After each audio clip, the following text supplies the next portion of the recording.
Well, hello there, and yes, I know what I said. I know what I said at the start of this week that we were going to be doing Blasphemous today, but like I said, I remember I had this unfinished business, and honestly, it kind of I don't know. I wanted to do this because it was bothering me that I never actually finished this. So, we're taking the opportunity now to do it. Also, in no small part because I was just feeling kind of bleh earlier, and then I remember, wait, I can do this. I was feeling kind of bleh. I was like, I could do this, and it all just clicked. It all came together that, hey, let's go take care of those ballistic missiles. After all, that's something that I hadn't finished yet, and it, well, needs doing at some point. And it gives me a reason, it gets me going is I guess what I'm saying here. It's like I was originally feeling, like I said, kind of just bleh about actually doing anything today. But I figured, hey, this would give me a starting point to work with, and then from there I could get going. I could get myself rolling, get some momentum. So here we are in Highfleet. Taking care of, like I said, something that we left off last time. Something we weren't able to actually successfully do. So, we're going to get that rolling in just a moment, but first I've got to get the soundtrack set up. After all, it works. It works really well. And if you weren't here last time, you missed this. And it is literally perfect. It is literally perfect when you put these two together. So, let's get rolling, shall we? Back into the finale of Highfleet in KHIVA. Also, just so that we can have it, we're going to load the save and see if we get anything particularly interesting this time. Because I've had pretty terrible luck with the fleet composition so far. Thank you for coming, gentlemen. I know how tired you are, but the predicament we now face is grave indeed. KHIVA's garrison officer has provided us with intelligence about the weapon that reduced the Imperial capital to ruins. We didn't coerce him. He told us this because he believes that the Gathering is planning to use this weapon to destroy KHIVA. The poor man was absolutely terrified. He insisted again and again that everyone here is in grave danger. This new weapon is a ballistic missile. It features an unparalleled trajectory correction system that allows it to strike targets as far away as 2,000 kilometers. As a ballistic missile, this weapon cannot be used against mobile targets. However, it is absolutely devastating against stationary ones. Its speed is sufficient to strike its target in just over 10 minutes. These missiles are made to be delivered to Garat on 2 specially made carrier vessels. Each of them can carry up to 10 of these missiles. I've marked the ship's potential destinations on the map. They will be able to launch a missile against KHIVA if they dock anywhere within 2,000 kilometers of their target. These are all the cities that could be used to launch a missile strike against KHIVA. If we intercept both carriers before either of them reaches any of the cities marked on the map, KHIVA will be safe from this new weapon. We still have the enemy strike groups to deal with, however. Their missiles are slow, but they have enough of them to reduce this place to a pile of radioactive ash. Can't we intercept these new missiles before they hit the city and the ships? If we have a reliable radar and enough anti-air missiles. But the anti-air system won't be able to intercept a high-speed ballistic missile. But what if we use an A-100N? An A-100N. In theory, it could blast a ballistic missile if it detects it quickly enough. Pyotr falls silent and looks to you. Everyone in the room turns to face you. Each of us must make a decision. You are free to leave the city or stay and fight to the end. Your words echo in the deafening silence.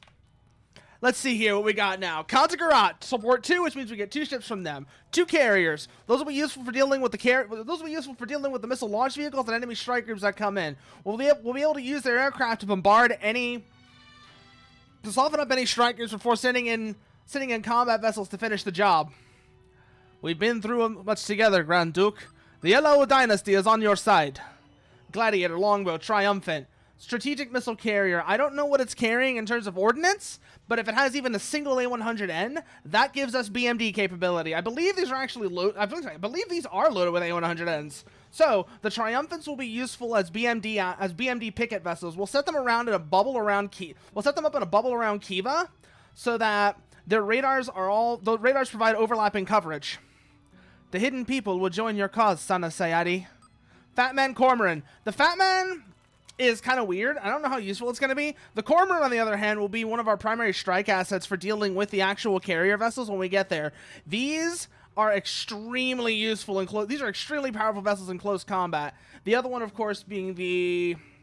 what is it called? There's the Cormoran and the Negev. That's what I was thinking of, the Negev. So the Cormoran and the Negev will be our close combat vessels that will be extremely useful once we've identified the missile carriers and use them for the close-in attack. My clan will join you as well, Sahib. Gladiator, Agita Mark II, Negev. Another close combat vessel. The Agitas, I think, can also carry A100Ns. They're less useful than the Triumphants, but that gives us, again, some BMD capability. The Guardsmen of Gerat will stand with you, Grand Duke. Tanker, Negev, Cormoran, 2 more close combat vessels. It looks like our plan this time is actually going to be, rather than try and shoot down the missiles basically, instead of creating a BMD pincushion, which we've done in the past, our overall plan is instead going to be that we identify the launching vessels, and then send the cruisers in to deal with them. The tanker will help as a logistical support, which lets us station vessels outside of KHIVA while maintaining a fuel supply line. So will the pirates. Gladiator, Negev, Triumphant, Vega. We have 2 Triumphants and a Vega. Those are, again, BMD assets. If memory serves me right, both of these will be equipped with A100Ns and give us the ability to, give us some defensive capability against incoming shots. The Knights of Dustum will wage war with you. Wanderer Mark II and a longbow. I don't know what the Wanderer is going to be useful for, but the longbow, again, another carrier. We'll be able to use the carriers to soften up the enemy strike groups before sending in the cruisers to finish the job. My men are ready to support you too, Grand Duke. Intrepid Mark II, 2 Triumphants. Let's fucking rock. Let's rock. 2 Triumphants. That gives us a ton of firepower. That gives us a ton of BMD firepower. That means we have 4 Triumphants and an Agita. We have 4 Triumphants, and a Agita, and another ship. I'm trying to remember what type it was, but that also has a significant BMD asset. It means we have actually got a significant amount of BMD presence on the field. I've been waiting so long for this. It would be a damn shame if I died of old age in that blasted desert. A slingshot. Kind of basic, but again, it's a carrier. We'll be able to make good use of it. At least I hope we'll be able to make good use of it. Like the others, I put my life in your hands, Duke. 2 tanker and a Cormoran. Another close combat vessel, another logistical support asset. I'm not entirely sure how useful the latter is going to be, but we'll see what we can do with it. Then Godspeed, gentlemen. None amount means nothing. Fuel, ammunition, and repairs are free of charge. In light of the calamity, many people in Gerat will seek to join your cause. Okay, let's get everything deployed. Actually, no. First, we need to get everything fueled up. Let's start having a look at our combat capabilities, though. Identify what needs to be deployed where. The missile carriers, the Triumphants, and the hello there, Dusk. Ballistic missiles, indeed. Let's start getting things figured out here. So, all fleet radar assets, all fleet radars turn on and go to full sweep. We are in defensive mode. We do not need to worry about stealth now. Let's have a look here. The Agita... Actually, it's easier to do it this way. Let's go down the list and see what needs to be positioned out as a picket. Shipworks. So we can also get an idea of our missile inventory. First things first, these are close combatant vessels, so... Well, the tanker is a tanker. It's not going to be able to be used for much. Carrier, Triumphant. What are the Triumphants carrying? A100Ns, perfect. That gives us BMD capability. We'll picket the Triumphants outside of KHIVA. Like I said, start to expand the bubble once things get fueled up a bit. Carriers will also be put under the BMD bubble, but not inside KHIVA itself. The Vega, again, BMD, good. So we have 1, 2, 3, 4... 1, 2, 3, 4, 5. Just doing a quick little bit of identification on our fleet assets right now. 5, 6. We have 6 vessels capable of performing BMD, the Aegis being the core of the fleet.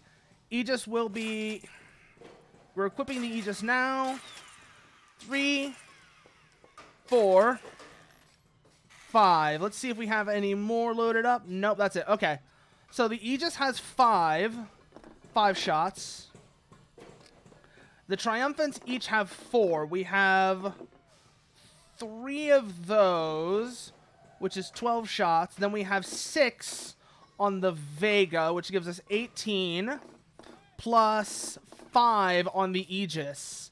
That gives us a total of 23 shots to work with, which we can use, which is more than I was expecting, honestly. So 1, 2, 3, 4. Actually, we have 16 shots here. Yeah. 1, 2, 3, 4, 16, plus 6, 22. We have 27 shots. Okay. I would like to have a couple more, but I'll be able to work with that. After all, we don't have to stop every missile. And besides, even though they said that each carrier has 10 missiles, I wouldn't be surprised at all if it turns into a situation where somehow more of them start showing up. But now that we have a situational understanding figured out, let's actually get into the engagement, shall we? We need to, like I said, we need to get everybody fueled up.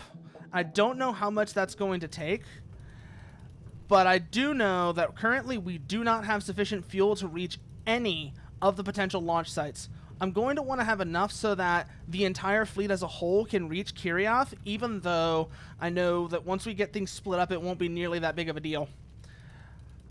Let's see, do we have any non-A100Ns loaded? Yes, we do. Something is carrying conventional A100Ns. I bet it's the Agita. If it is the Agita, we're going to swap those out for offensive missiles, just in case we might be able to get a shot on one of the carrier vessels. Where is that damn Agita at?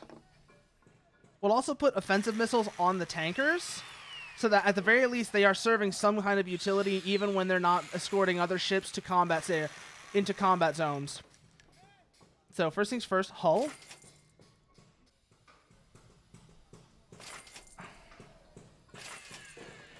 Two, 1, 2. How many KH-15Ns do we have to work with? We have 12. So we're going to make these 4-shot ships. Tankers will be loaded with 4 shots of KH-15N.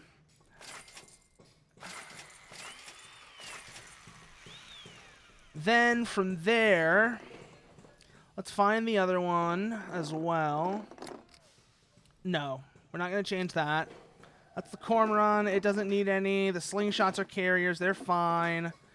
As is the Intrepid. Carrier. Wanderer Mark II. What are you equipped with?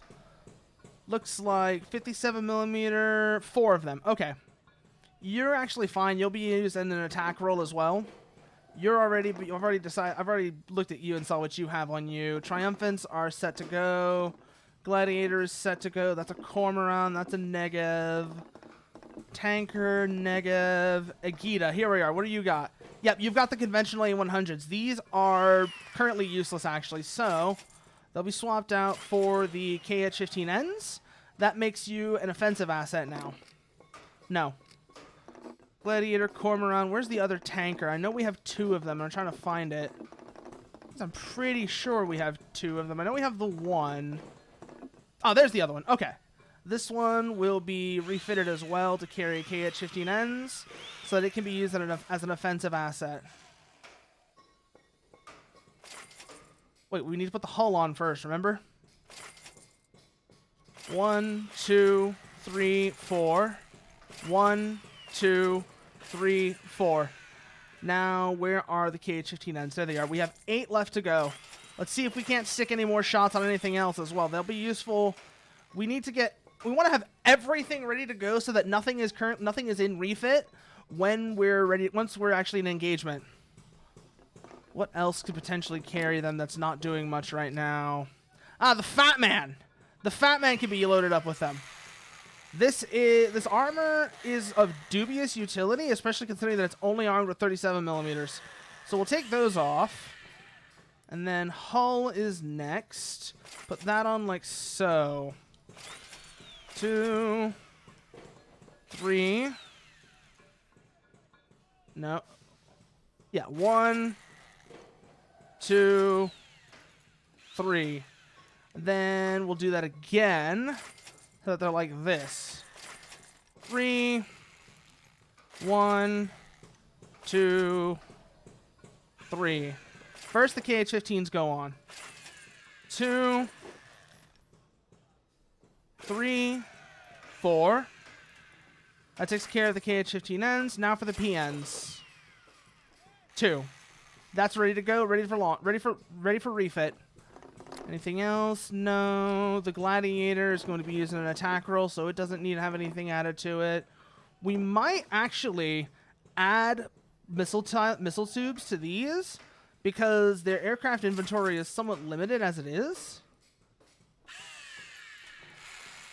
Yeah. Take those off. They're not going to be doing much of anything. These shouldn't see any frontline combat anyways. Put these on.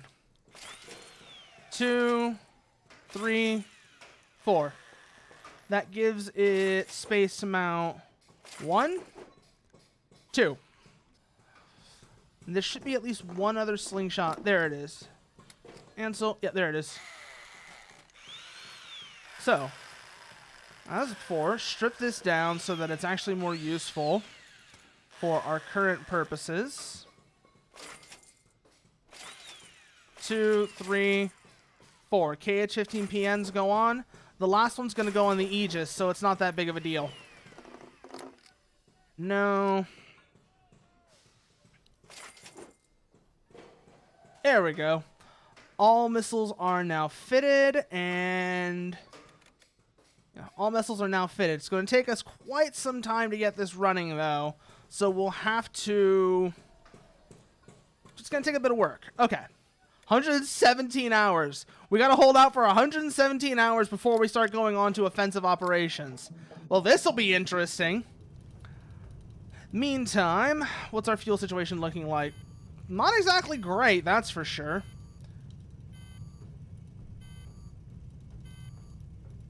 Radar hasn't picked up anything yet, so we're good there. What about other situations? Nope, that's good. Timer's going down. Fuel is coming into the system. Did you know that the average sync has a secret talent? It's a great singer, but unfortunately... Goblin Man, I have heard my sync sing. It is... Well, let me put it this way. Calling it tone deaf would be polite. Calling it tone deaf would be polite. Its voice is terrible. But I have heard my sync sing. It's not a good sound. Dun, dun, dun, dun. Meantime, we are awaiting fuel and other supply. We are awaiting fuel refits. Okay, what's our current range situation looking like if we start divvying up the fleet?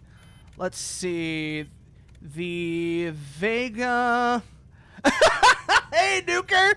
I mean, yeah, sure. I mean, yeah, you can't. Yeah, kinda. Can I do that? I could, but it wouldn't be all that useful. It couldn't. Although that will actually start expanding the BMD bubble. So let's give it a little bit more time, then we'll send them out. Keep an eye on the radar until then. KH-15Ns aren't that important, but the A-100s are. Once we have enough range to start moving ships out, we'll do so. 85 hours remaining. KH-15Ns are being loaded. A-100s should be ready to go as well. We have contact. Nothing yet, it seems. Oh, no, we've got contact! Something's coming on the radar. Let's queue up the A-100Ns and prepare for engagement. Get me contact.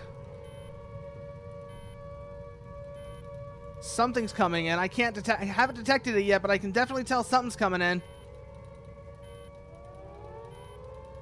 Those are inbound shots. No radar contacts yet. Waiting. Confirmation! Contact! Contact! Vampire! Vampire! South bearing 210. Missiles out. Seeker is active and pursuing. Engagement successful. All right. Let's see what's our next shot. What's our next shot looking like? Missile launched. Ah, shit, we wasted one. Oh, well. We still have a decent stock to work with. It's just, well, that's going to suck. Let's get our... Attention, new target on the radar. Speed, 7894.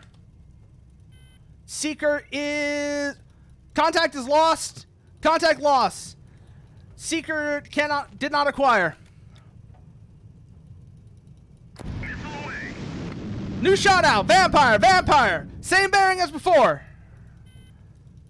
Contact. Intercept successful. Okay, let's see what we can do here. Let's start actually getting the BMD carriers out there. We do know the potential. We do know the missile launcher's location. However, Target on the radar. here comes a third one. Whoo! They really don't like me today. Let's start getting the air group into position to actually retaliate now.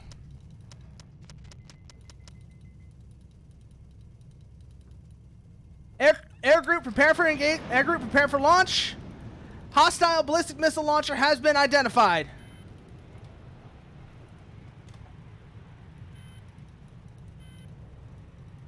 I just realized the problem. A very nasty potential problem. Let's see if we can't make this work, though. Good. We've got this. We got this. We got this. Shit! Incoming! Incoming! Incoming! PD missiles away! Woo-hoo-hoo-hoo-hoo! Get me damage reports now. I want to know what we're dealing with.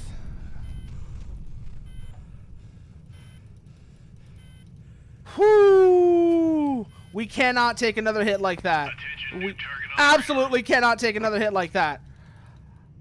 We've got another one inbound as well. God damn, they are desperate. They really don't like us. That's for sure. Interceptor away. Successful intercept confirmed. Air group is now moving out to engage. No positive contact. No positive contact on second launcher yet. Yeah, no positive ID on second launcher. We're waiting that, and then we will continue the engagement. Oh, I have absolutely kicked the hornet's nest, Nuker. They're sending ICBMs at me now. So, but on the other hand, I've also identified a potential launch site.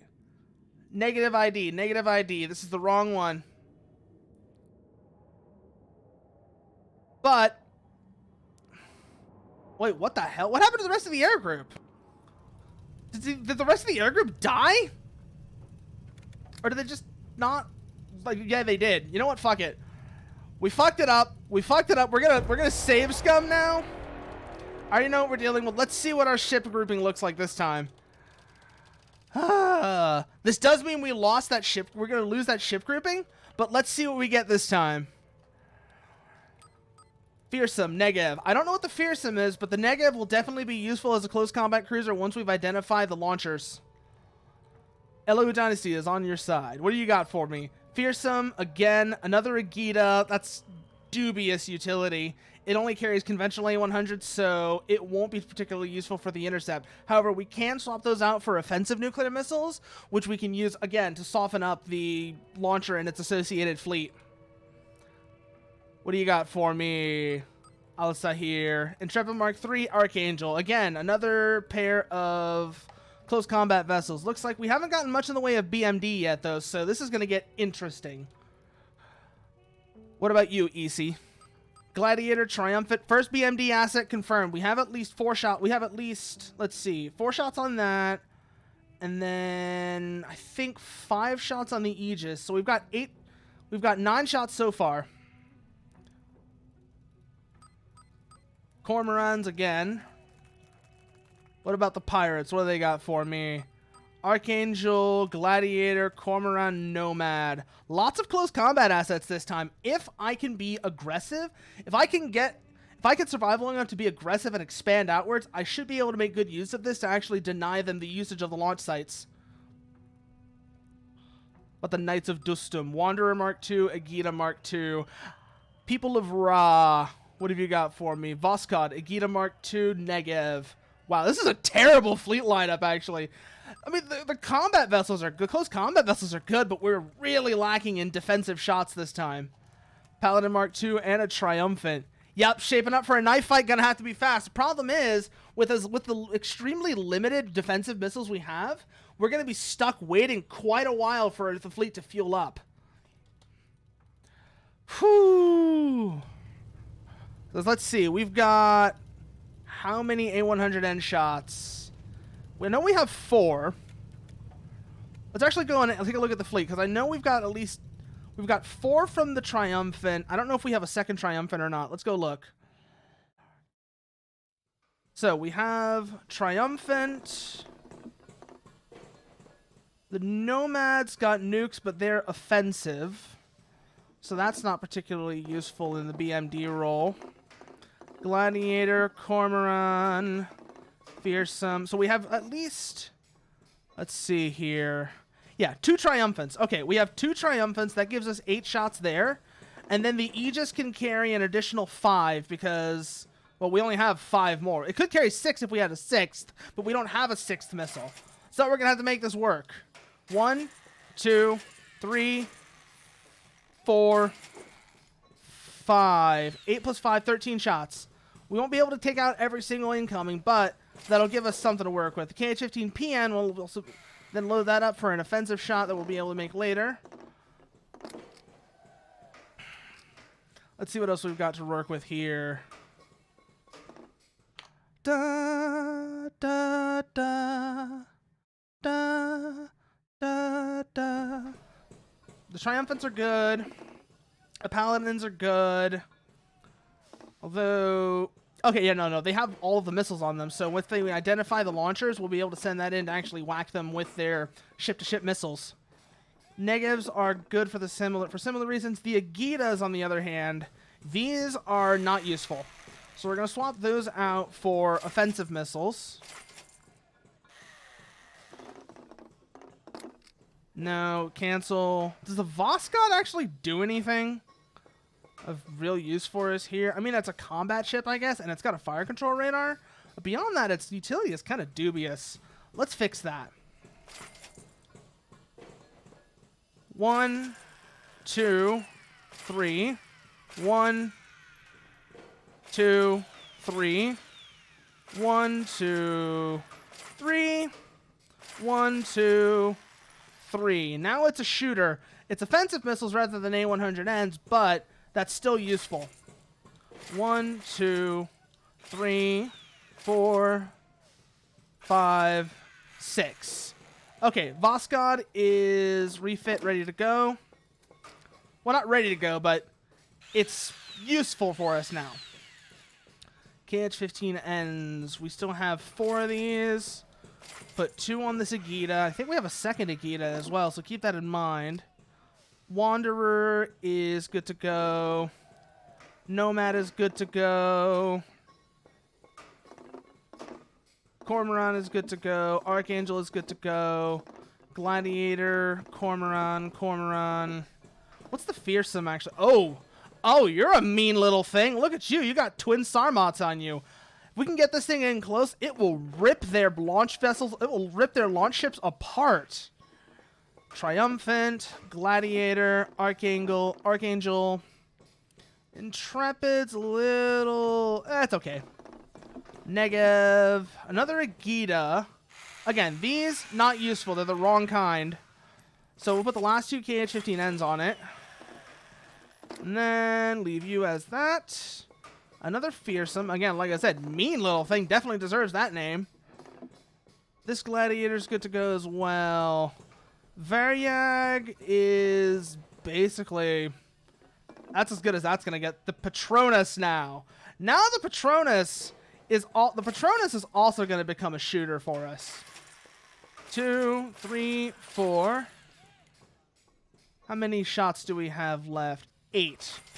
2, 3, 4. 2, 3, 4. 1, 2, 3, 4. And now these go on here.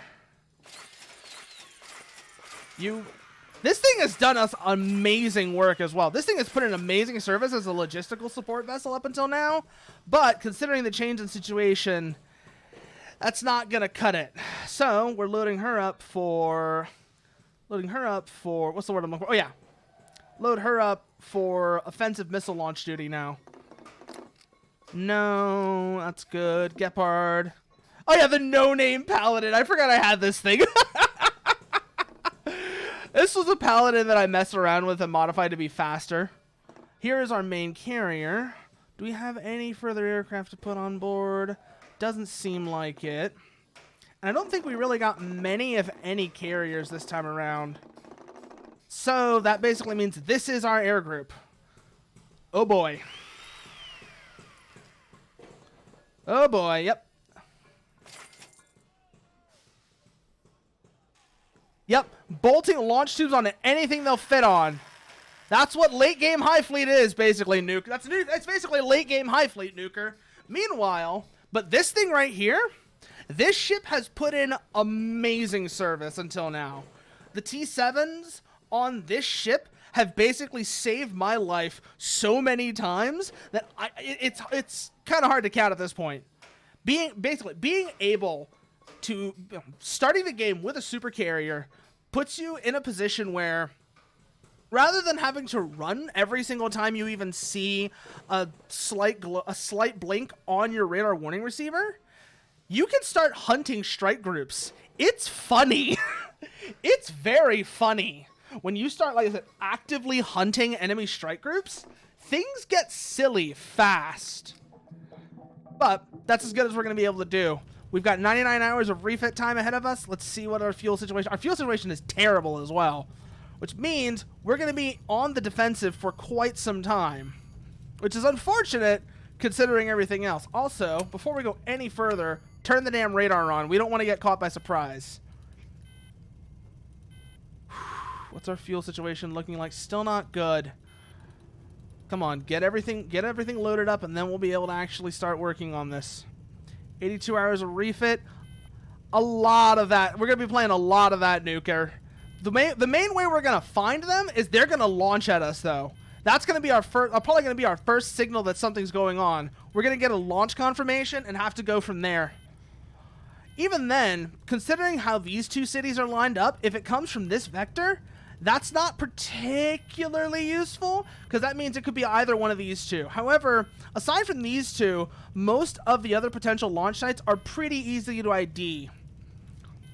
It'll be pretty easy to positively ID if a launcher is located here, here, or here. These two are the tricky one, because they're almost in line with each other. Let's see what happens. Right now, though, we need fuel. That's what our big thing right now is. We need fuel.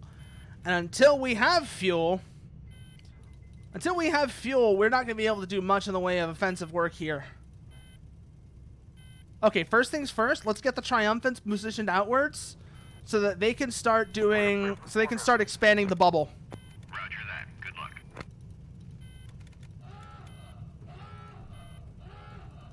Where's the other Triumphant? That's another thing as well, and that's one of the reasons why I'm expanding the bubble. Depending on how long it takes for them to get a launch transient, having a wider radar net means that we'll get better. We'll get a better understanding of which of these two launch sites is more likely to be currently active.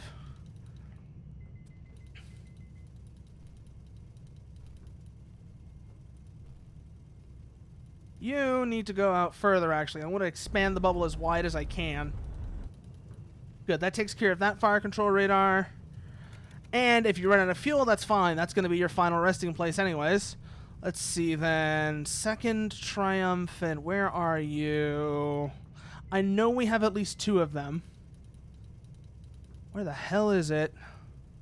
Cormoran, Archangel, Intrepid, Agita, Fearsome, Negev, Fearsome, Varia, Gepard. Where's the second Triumphant at? I know we have 2 of them. We only have the one. Oh, there's the second Triumphant. Okay. Second Triumphant will be positioned out over here so that it can do the same sort of... It can work the same way. Roger that. Good luck. Whew. Okay. What's our refit time looking like? 41 hours. Okay. Warning. Radar emission detected. We've got radar emissions to the west, which is likely a... It's a weak signal. It's likely one of the strike groups inbound, though. Let's get a recon flight out, see if we can't identify anything.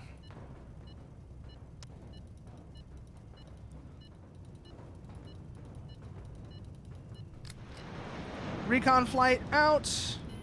Prepare for report.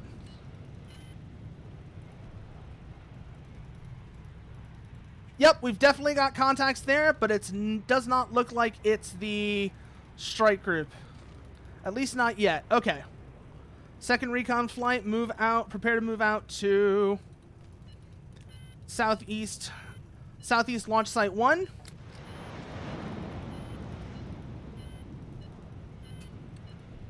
Negative contact there. Extending flight to southeastern launch site 2, Kirioth. No contact. Looks like it's just the garrison so far. First recon flight is returning. Sending out a second towards northern launch sites now.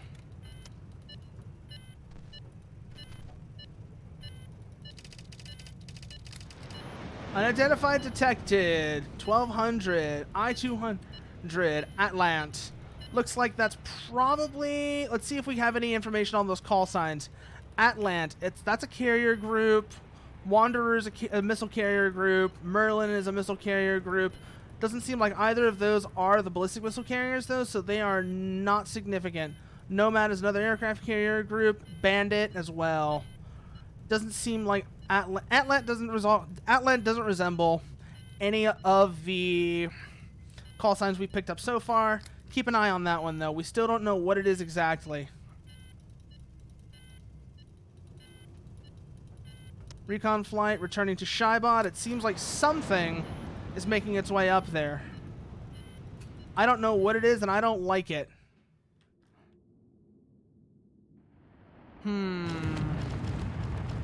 Air group retreat. Aircraft retreat. This is not an armed. This is not a strike package. It's a recon flight. So I don't want to lose it that stupidly.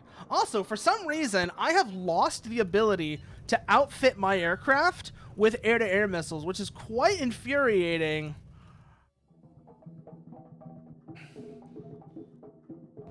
Also, what the hell? Supplies are also gone, which makes sense considering that we don't have to buy anything anymore. But, like I said, I can't equip aircraft with bombs or air-to-air missiles anymore, which is strange. It's a bug. I don't know what's causing the bug, but it's been driving me nuts. Wait. We have something. Can the KH-15s reach it? Yes, they can. Okay, good.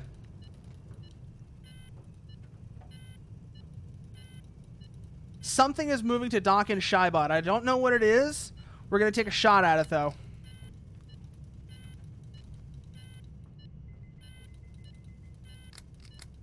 I said we're going to take a shot at it, damn it. There we go. Now we're talking. Now we're cooking. Let's see if they send a response. Still no contact on ballistic missiles. However, we do. New target on the radar. Well, that answers that question. Here comes the ballistic missile. We found our first contact.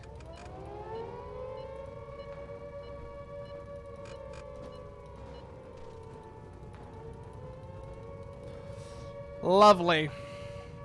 Well, this is going to get interesting fast. And the BMD ships are too far away to actually do anything about it. Great!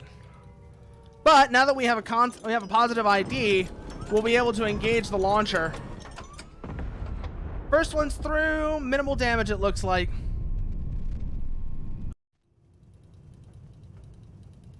Attention, new target on the radar.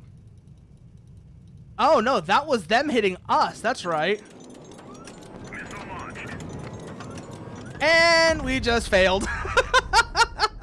They just got both ballistic missile attacks on us successfully. So that's a game over. Time to load a save and try it again. Because that was in no small part because we kind of had a bit of a crap fleet arrangement considering our fuel situation. I'm not even going to try and say otherwise. That was very bad luck on that. That was very bad fleet RNG we got there. So let's try it again. Let's try it again. Yes, A100N. Let's see how many A100Ns we actually get this time. Because if we don't have a lot of A100Ns, we're gonna be in a bit of a spot. LO Dynasty is on your side. Slingshot, Negev. Hidden people will join your cause, Sayadi. Skylark and Nagita. I'm probably gonna end up save scumming if I don't see any triumphants. There's one. One triumphant so far.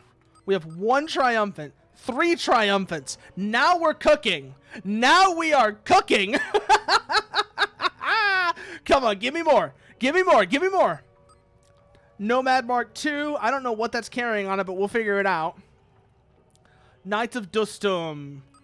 Wanderer Mark II. Cormoran. Okay, we're actually getting some tubes now. We're getting some tubes now. I don't think it's enough, but we might be able to make this work. Jaguar Mark II. Vosgod Agita. Yeah, no, I don't like that one. I don't like that. I mean, it's 3 triumphants, which is better than last time, but it's still less than ideal. So we're not going to run with that. Let's try it again. See if maybe this time we'll get better fleet RNG. There's new information in mind. Yes, yes, yes. Those of you who choose to leave. Come on, give me triumphants and give me Vegas. 1 triumphant. Good. Come on. Come on, Elo. Give me something to work with here. 2 triumphants. Perfect. Can I get more? Can I get more? Wanderer Mark II Cormoran. My God, this is like playing a gacha game right now. We're playing a gacha game, except that instead of the stakes. Oh my God, Vega, yes. So 2 triumphants and a Vega so far. That's really good. That gives us 14 shots so far. 14 BMD shots so far. Gladiator Negev. Nothing yet.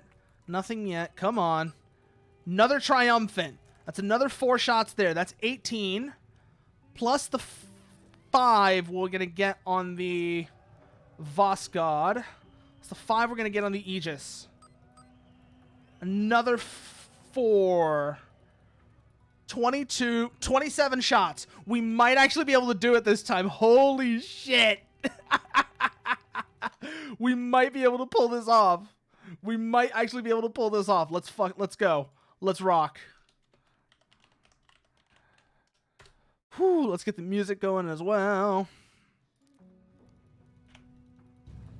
Okay. So now we actually have a decent number of BMD assets to work with. Let's count them up and let's see if we can start how we can start distributing them. Go to the shipworks first. So, Triumphant. Triumphants are good as before. Negev, Gladiator, Vega. So, 1 Triumphant, 2 Triumphant, Vega. 3 Triumphant, 4 Triumphants. That is 12 shots from the Triumphants, plus 6 on the Vega, which is 18. Unless there's a Triumphant that I missed. Let's count it up again. 1, 2, 3. I did miss a Triumphant. 4. Plus the Vega. 21. That's 4, 8, 12, 16. 20, actually. So that's 20 shots there. Let's see if there's anything else I missed that's important here. Doesn't seem like it. Bring the Aegis over as well. These are our BMD shooters right here. 4, 8, 12, 16, 22,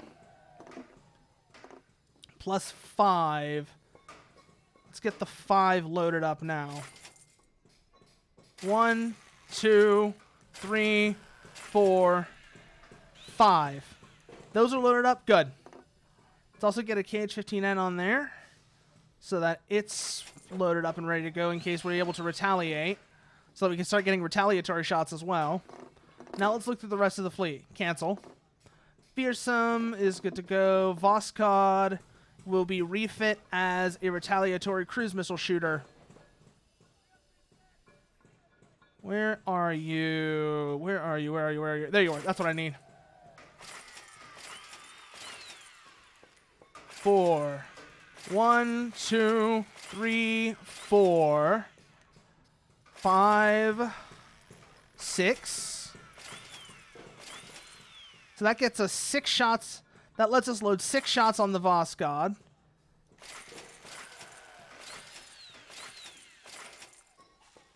Good. That's loaded up and ready to go. What about you? You're good to go. You're good to go. You're good to go. You're definitely good to go. You're good to go. You're... probably good to go, but we'll hold off. We'll see. Put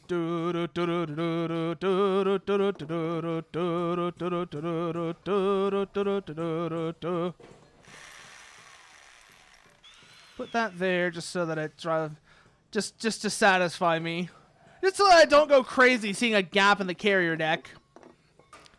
Aircraft carriers could be refit to carry missiles as well. So let's do that real quickly. After all, they're not going to be on the front line either. They're not going to be frontline combatants. And having our retaliatory shooters... So before, the way we were doing our BMD pickets, so we had that expanding the bubble, that's what we're actually going to do with our retaliatory shooters this time.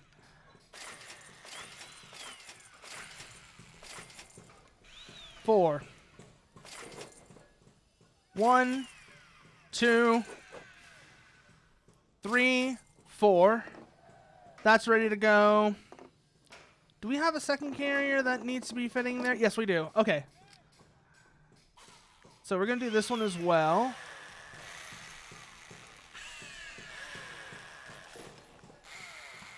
Go here. Go here. Once again. 2, 3, 4. That gets us 4 shots on the carriers. 4 shots on each of the carriers. Where's the KH-15PNs? Well, actually, now that I'm thinking about it, we might be better off actually using the KH-15PNs to actually perform a lot of these engagements, since it seems like the enemy fleet, the enemy launcher formations will be actively emitting. So if we can get ELINT contacts, we'll probably have an idea of where they're coming from. Regardless, that's good to go now. What about you? What do you have on you? Archangel is good to go. Intrepid is good to go. So are the Negevs. That's another Intrepid. That's a Cormoran. Wanderer is good to go. Didn't we get it Oh, hey. There's another carrier we can put on. We can put missiles on it. Yeah, we're just going to put launch tubes on all the carriers. That way, they're dual role ships.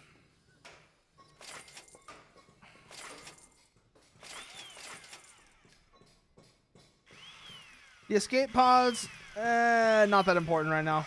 They can be taken off. Hull parts. What matters is being able to use these as shooters. 1, 2, 3, 4. Okay, that's good to go now. You don't need anything on you. You're good to go. Let's go back through the rest of the fleet stock and see if there's anything else that could be refit with launch tubes. Because we still have 2 KH-15 PNs that we could fit. Keep that in mind. Oh, there's the Agita with its useless missiles. Like, these would have been fine early game, but considering the situation now, anything without a nuclear warhead is basically worthless. That's what we're dealing with right now. If it doesn't have a nuclear warhead, I don't want it. Which is the opposite of how the rest of the game goes. Most of the time, you don't want nuclear warheads. They are an element of they basically view it an unacceptable level of risk.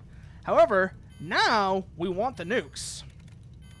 Yeah, it's time. It's time to start banging rocks together until they make the sun. That's what it's time to do, Nuker. We're gonna start banging rocks together until they make the sun. In order to do that, though, we're gonna need fuel. We're gonna need a lot of it too. Like, good God, we're gonna need so much fuel. About to glow. That's good. Glow hard enough to put Kuma to shame. That's good. That is very good. Let's see here. So, put a triumphant here.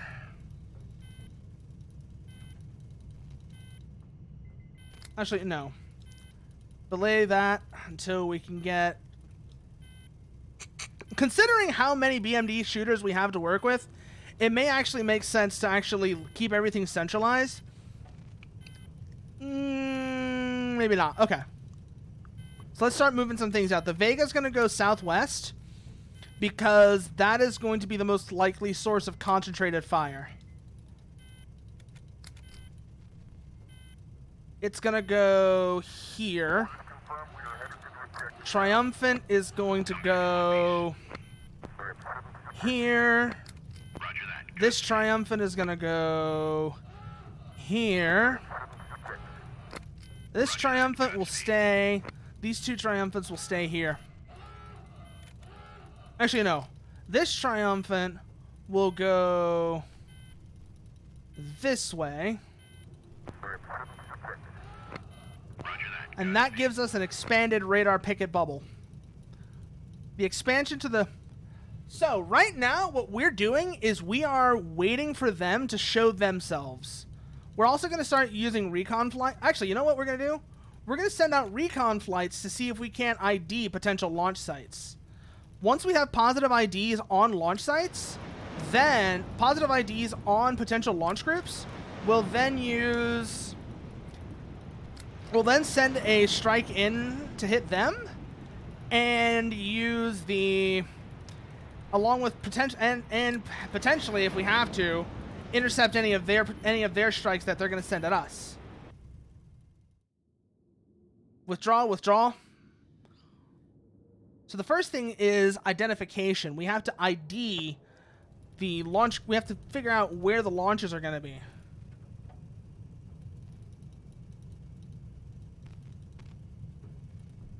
Okay, that one's coming back in. Let's get another one prepped up and ready to go.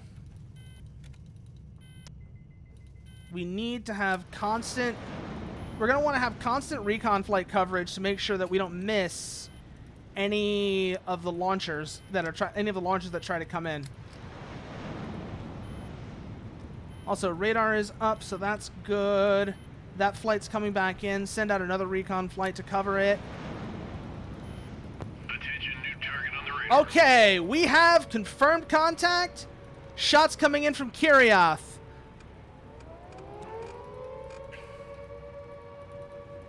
That means which interceptor group is best positioned? You're best positioned to engage.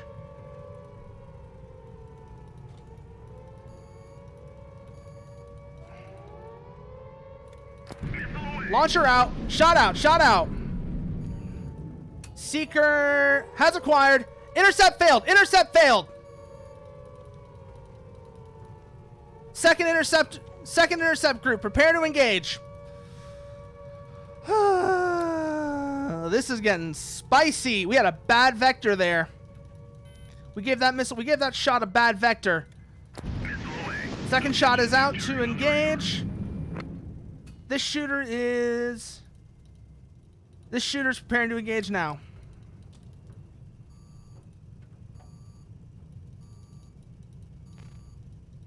Missile launched. Okay. Missile away. How the hell did that get in here already? Damn it. Bad intercept. Bad intercepts. That's how. We've had the worst intercepts this time around.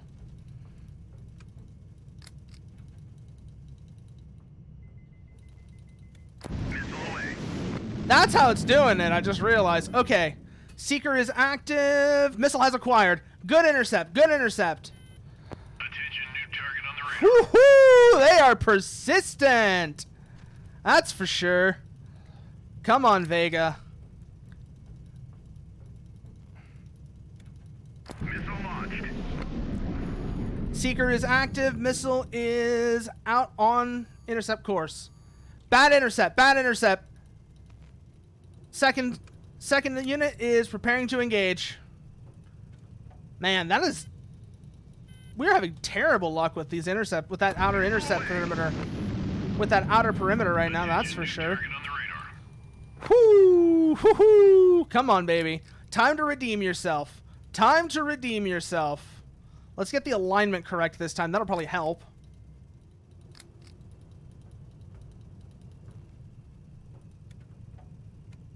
So that's going out that way.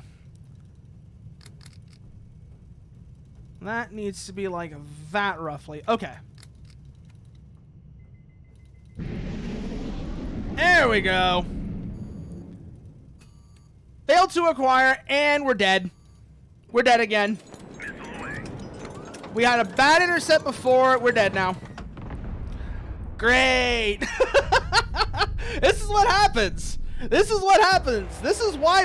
This is the thing. I never said this was going to be easy. I never said this was going to be easy. Yes. Let's see what our fleet RNG looks like. Come on. Gotcha.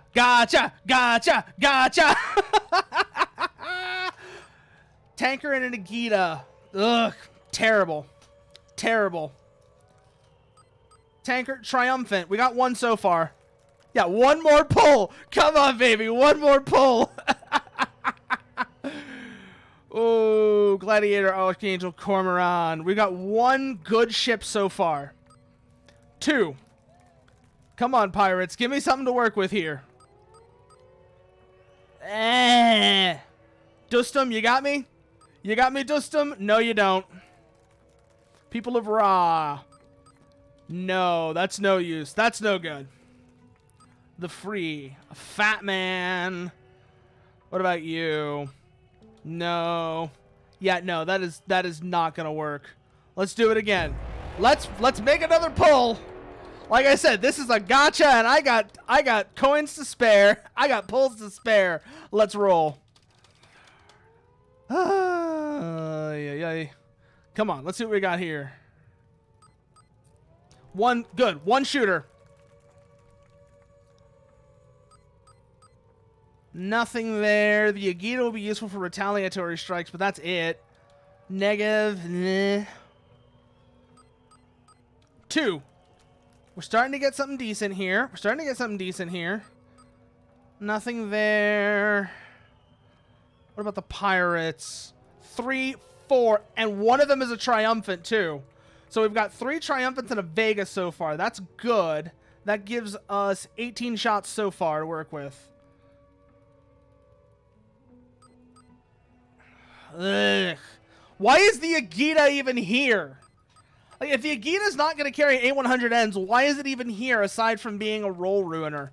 Same goes for you, Skylark. What are you doing here? I don't like it. Let's do it again. Let's roll it again. We got really good with the Vega, but it's not quite enough. Yes. We're just rolling the fleet gotcha right now. Reminds me of back when I used to play Azure Lane. God, I haven't played that in forever. I haven't played that game in forever. And here I am now rolling, once again, rolling the gacha for ships. Oh, this is terrible. This is already awful. No, this is unacceptable. This is absolutely unacceptable right now. Come on, give me something to work with.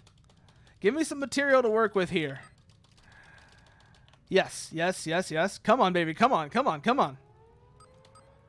Nothing there. Give me something to work with here. Good. One so far. We got one so far. But then again, we also got that damn Agita. Seriously, that is basically less than useless right now. The Agita is basically less than useless for us. Another damn it. Okay, 2 Agitas. That means we're probably screwed. I am basically just, if I see an Agita, I'm re-rolling. If I see more than one Agita, I'm basically re-rolling. They're worthless. They are literally worthless right now. Come on, come on, come on, come on, come on. Nothing there. God damn, another Agita! Skylark Negev. Triumphant. Because it's our fuel situation. Because of our current fuel situation, we're kind of stuck where we need a lot of BMD shooters in order to survive the initial engagement. So without, and unless we have that, so anytime we get anything that doesn't give us a lot of shooters, I can already just scratch that run before we even try it. Good, we've got the Vega, so that's 2 Triumphants and a Vega so far. 3 Triumphants and a Vega so far. 16. If I can get at least one more Triumphant, I'll be happy. Negev, meh. Jaguar Mark II, meh. Come on, give me a Triumphant. I said Triumphant, not Agita. But because this is what I really want. I want at least 4 Triumphants and a Vega. That's really what I'm looking for, is at least 4 Triumphants and a Vega. If I can get that, I'll be really happy. And I know I can do it because I got it earlier. That was like the first fleet I had on stream. Nothing there. The carriers are useful for recon, but that's it. Especially considering how right now the carriers seem to be bugged. I don't know what's going on with that. Longbow, nothing so far. Absolutely nothing so far. Vosgod, 2 longbows. Again, literally nothing. Nomad Mark II is interesting, but not particularly useful. Gepard Mark II. Ay. Like, we have no BMD assets this time. That we are not going to survive. Again, like I said, if I don't see BMD assets, I know I'm not going to survive that engagement already. It's so obvious, just looking at it, that that's not going to work. Okay, 1 so far. Nothing there. We've got 1, though. So let's see if we can get more. 2. Come on, give me more. Give me more. Give me more. Negev. Nah. Tanker, Archangel, Negev. We've got 2 Triumphants so far, which is workable. Triumphant and a Vega. 3 Triumphants and a Vega. Good. Can I get 1 more Triumphant? Can I get 1 more Triumphant? That is the question. Can I get at least 1 more Triumphant? Paladin and a Cormoran. Good, but not what I'm looking for. Boss God, Archangel, Longbow. Meh. Come on, come on. Give me something to work with here. Fearsome. Okay. Archangel. So we got 3 Triumphants and a Vega. Not exactly what I was hoping for, but I think I can make it work. So let's go into the shipworks and then let's get back to the refits now. I didn't see any Agitas, so that's a good sign already. So we're going to drag the Triumphants all the way over to the left now so I can count them up. 3. Now, where's that Vega at? 3 Triumphants, a Vega, the Aegis. Let's see if I missed anything else that might be useful here. Archangel, Intrepid, Fearsome. The longbows can be refit to carry retaliatory shots. So that's good. So we'll start with that right now, because I know that's something we can do quickly and easily. Also, we might actually put 6 shots on. Now let's stick it to 4. Keep it to 4. It's already a pretty off-balance design as it is. The fleet is high because we're all going to die of radiation poisoning, Parasitas, so we might as well enjoy the process. You know what I mean? That's why the fleet is high. Or, enjoy is not the right word. Enjoy is not the right word. But we are all going to die of radiation poisoning one way or another. Whether it's from the enemy ballistic missiles breaching the reactor core in KHIVA, or our own interceptors shooting them down, we're about to get a lot of spicy rocks coming down. Space is up there, Nuka, but remember, we're intercepting these ballistic missiles on terminal. So they're in the atmosphere when they get blown up. We're blowing it up with a nuclear explosion in atmosphere. These are terminal interceptors. If we were doing mid-course defense, yeah, sure, space is pretty high up there. We ain't doing mid-course defense.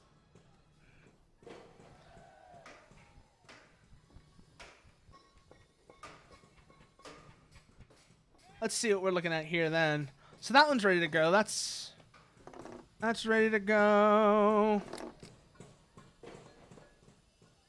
And so you need to be adjusted similarly, so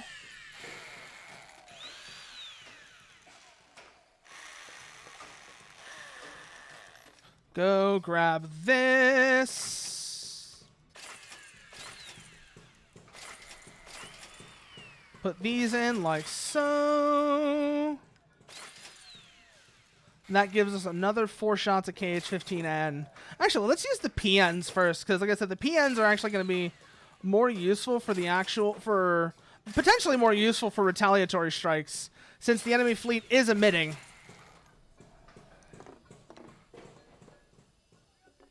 Where's the other long? We'll leave that one as it is, though.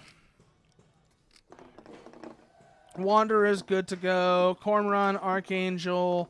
This tanker can also be used as a retaliatory shooter. So let's do that real quickly.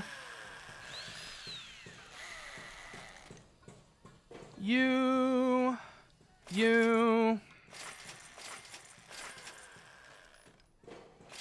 Don't touch your big red button. Well, no, here's the thing. They're already nuking us, Parasitas. They're already trying to nuke us. It's too late. They pushed the button first. I made them push the button first. They don't like it, but I made them do it. So now we don't have any choice in the matter. Now, we still have the problem that they have more than we do, but I hopefully have enough interceptors. Oh, no. I'm going to once I find the launchers, Parasitas. That's the thing. I just have to find the launchers first. Nuclear war has begun. How many of these have I got still? 7. What's the Aegis's fitment looking like? She needs to be fitted, is the answer. Okay, Aegis has been fitted for launch. Or was I was on the tanker. And thank you for that, Drag Free. Ooh.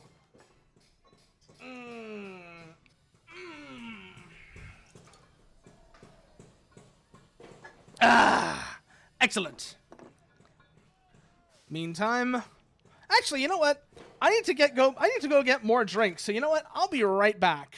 I'll be right back, Drag Free. Thank you for reminding me that I need that.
Dusk, no! You forgot the key! You forgot the key! And yeah, no, Parasitus, I absolutely remember when nukes were an air defense weapon system. Speaking of, while we're here, let me show you some of the more interesting... You actually reminded me, I gotta show y'all this now. Because y'all are gonna love this. And Nuker might actually know about this already. But this is one of the more, shall we say, interesting. Because it makes the tanker useful for our current needs, Drag-Free. In its original form, the tanker was not useful for our needs. So it has been retrofit to carry anti-ballistic... It's been retrofit to carry cruise missiles so that it is useful for our needs. But anyways, what was I saying? Yes, I was going to show y'all this. I'm going to show y'all this. Exactly right, Nuker. It has become a silo. But I'm going to show y'all this. Because this is one of the spicier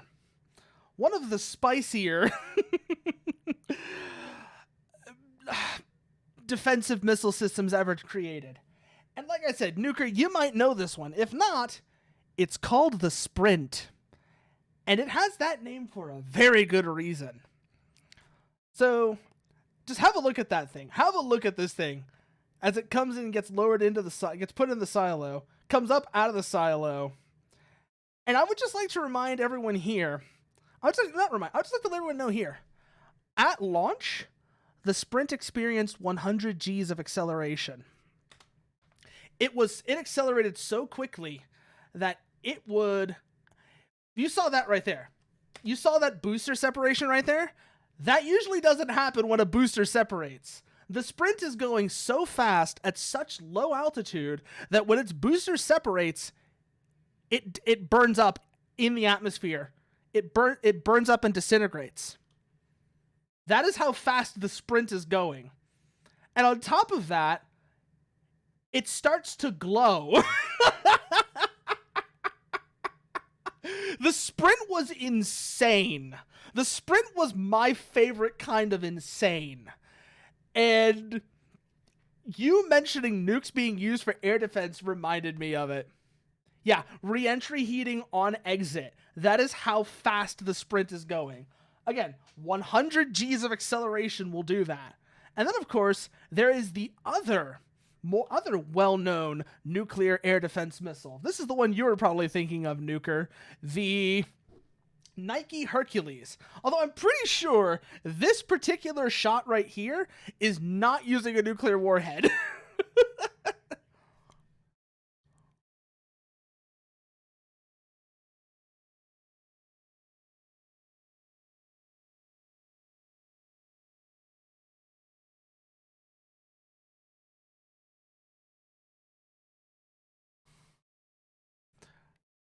Yeah, this is the more well-known nuclear air defense missile. The Sprint should have been called the Shooting Star. Well, unfortunately, Parasitus, the name Shooting Star was already taken.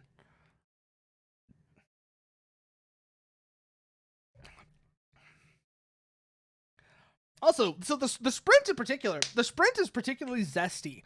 So there's a very good reason why the Sprint is so crazy. The Sprint was designed that way because it was the very, very last resort to try and shoot down an ICBM.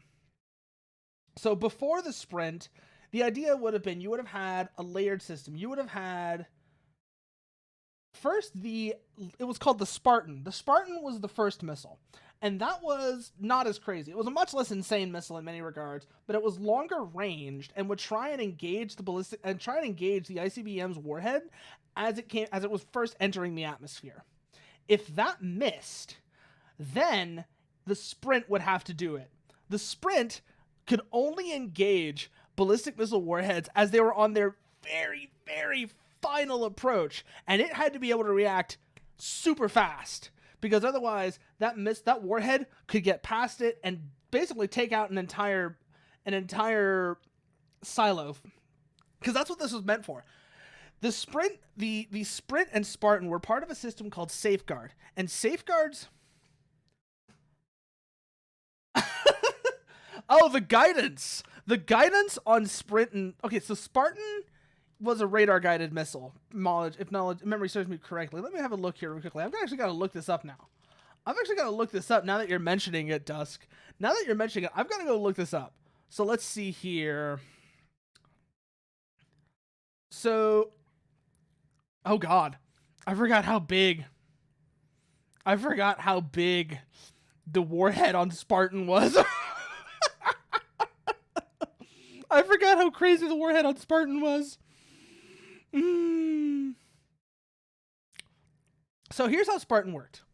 Spartan would be launched to try and engage a missile as it was actually still outside the atmosphere. And that used a conventional radar with radio command guidance. Basically, the radar would find the target, and then instead of the missile actually seeing... Let me get a visual aid for you. Let me get a visual aid up ready for you so y'all can actually understand this. I'm pulling out MS Paint again. I am pulling out MS Paint again. Now I have to explain how command guidance works. This is what my life has come to. I have to explain command guidance in Microsoft Paint. What art degree, Nuker? Okay. So, let me just draw out some basic parameters for us so that we're all on the same page. This is the ground. So that's the ground. This, we'll just use a rectangle to represent objects. We're just going to use basic shapes to represent objects here. So, green rectangle is the launch site. More specifically, the launch site radar. So this is the launch site radar. While we're doing that, let's also get some music playing in the background so that things just don't seem quite so absurd. This is already an insane thing we're doing right here. But let's make it a little bit less insane. You know what I mean? Just so that it doesn't seem quite so strange. But anyways, so green represents the launch site and its associate. Green represents the launch site radar. Blue represents the missiles, the defensive missiles in their silos.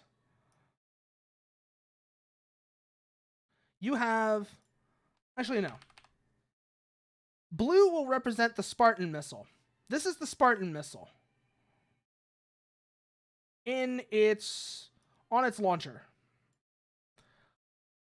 Orange represents the Sprint in its silo. And purple represents the missile, the ICBM silo that both of these are defending.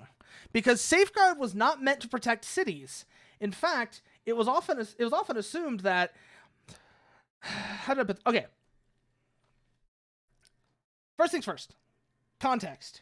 The Safeguard system was not meant to defend cities. It was meant to protect nuclear launch facilities. Missile silos, basically. So purple is the silo that's being defended. Blue is the Spartan missile. Green represents the launch site radar, and orange is the Sprint missile. Red will represent the red line.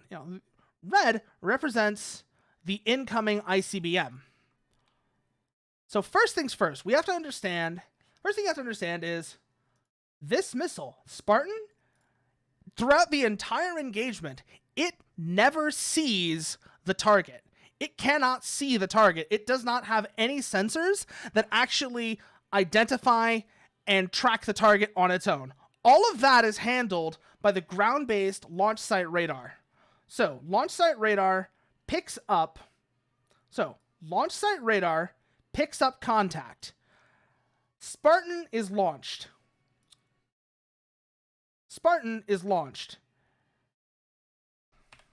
No, this needs to be blue.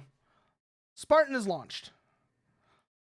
As it is launched, the launch site radar continues to track the incoming contact, as represented by this red line. This is the launch site radar tracking the incoming contact. As launch site radar tracks the incoming contact, tells Spartan where to go. Spartan never actually, like I said before, Spartan cannot see anything. It only goes where the ground-based radar tells it to. However, if Spartan were, and when Spartan gets close enough to its target, a 5 megaton nuclear warhead is detonated. A 5 megaton nuclear warhead is detonated in space. Yes, Spartan is blind. Spartan is completely blind. And it protects the missiles from the missiles. It protects your missiles from the other guy's missiles. What do you mean TV missile? TV guidance works on a completely different set of principles, Nuker. TV guidance is completely different from this. Unless you mean glorified tow missile, in which case, yes. It is basically a tow missile. Think a giant tow missile, except that instead of a guy sitting behind the launcher, a radar is telling the missile where to go. So, ground-based radar tells Spartan where to go. Spartan is launched to try and intercept. If Spartan successfully intercepts its target, a 5 megaton nuclear warhead is detonated. It has to be this big, by the way, because nukes work different in space. Well, it doesn't have to be this big, but it works better when it's big. Because nukes work different in space. There's no atmosphere, so you can't rely on the shockwave or even much of a fireball to actually destroy your target for you. Most of the work is actually done by intense X-rays hitting the target and superheating its surface. What this does is it boils away. Here the wire is just wireless. Yeah. You play Battlefield 3, so to me, TV missile is a fly-by-wire. But yeah, basically same idea. Same idea. If it successfully intercepts the target, a 5 megaton nuclear warhead detonates in space. Like I said, it's this big because there's no atmosphere in space. And with no atmosphere, nuclear warheads are a lot less powerful. Nukes are, like I said, nukes work different in space. Yes, exactly. The missile is dumb and only goes where the base points it at. But if Spartan were to miss, we're going to assume that Spartan misses here. This will allow me to explain sprint. So, Spartan misses, or otherwise fails to intercept its target. The warhead doesn't work or something. Doesn't matter. This is where sprint comes in. Now, sprint is a little bit different. Sprint is a bit crazy, actually. Like I said, it's not just... Where is sprint? Because I've actually got to remember the exact launch type. I got to remember some details about sprint real quickly here. Sprint. Okay, never mind. Sprint is also blind. I thought sprint had a seeker on it. Radio command guidance. Okay, yeah, no. So, if Spartan misses, it's down to sprint. And sprint works off the exact same guidance principle as Spartan. The ground radar tells sprint where to go. However, in order to compensate for the fact that its engagement window is so much shorter, by the time sprint is launched, it's basically the target is basically here, which means it has a lot less time to actually engage. It's inside the atmosphere. We'll mark the atmosphere like so. We'll mark the atmosphere with this gray line. So this gray line is the atmosphere. If Spartan successfully intercepts its target, it is outside the atmosphere. However, Sprint engages its target inside the atmosphere. Sprint has a much, much shorter engagement window. So it has to accelerate very quickly and reach its target. And because it's so much lower, it also has to use a different type of warhead. It's still nuclear because this was the 60s. This is the 60s we're talking about. Everything was nuclear in the 60s and 70s. Oh no, it's the 70s actually. But so yeah, in the 60s and 70s, everything was nuclear. Everything was nuclear at that point. And but because it's so much lower down and actually inside the atmosphere, it doesn't need the massive 5 megaton warhead of Spartan. Instead, while I don't know the precise yield, the W66 warhead is significantly smaller. Okay, never mind. Actually, I did find it now. So W66, which is the warhead of Sprint, is a 2 kiloton warhead. So just remember that. Spartan is 5 megatons. Sprint is 2 kilotons. Just remember that. Remember those two numbers right there. And that shows the difference that the atmosphere makes for a nuclear warhead. A nuclear warhead in space has to be a lot bigger in order to work. Whereas a nuclear warhead in the atmosphere can get away with being much smaller. Of course, if both of these fail, then the silo gets hit by a nuclear missile. In either case, the silo takes a direct hit from a nuclear missile. That is a lot smaller indeed, Nuker. Specifically, so 2 kilotons versus 5 megatons. A 5 megaton warhead is 2,500 times the yield of a 2 kiloton warhead. The Spartan's warhead has 2,500 times the yield of that on Sprint. That really illustrates the difference between these two missiles. And then along with that, Sprint was interesting. But Sprint is hardly the craziest. Okay, so in terms of the actual warheads and such, and many of its performance parameters, Sprint was as crazy as it got in terms of actual deployed weapons. However, there is another weapon system that I think is far more interesting, and that is Brilliant Pebbles. While we're here, I might as well explain Brilliant Pebbles. So remember the previous scenario, right? The incoming ballistic missile is up here. We have the ground-based interceptors. Now, Brilliant Pebbles is different. These have to go up to the missile to try and stop it. But Brilliant Pebbles starts in space. Brilliant Pebbles, for this demonstration, will be... what color should Brilliant Pebbles be? Let's make Brilliant Pebbles pink.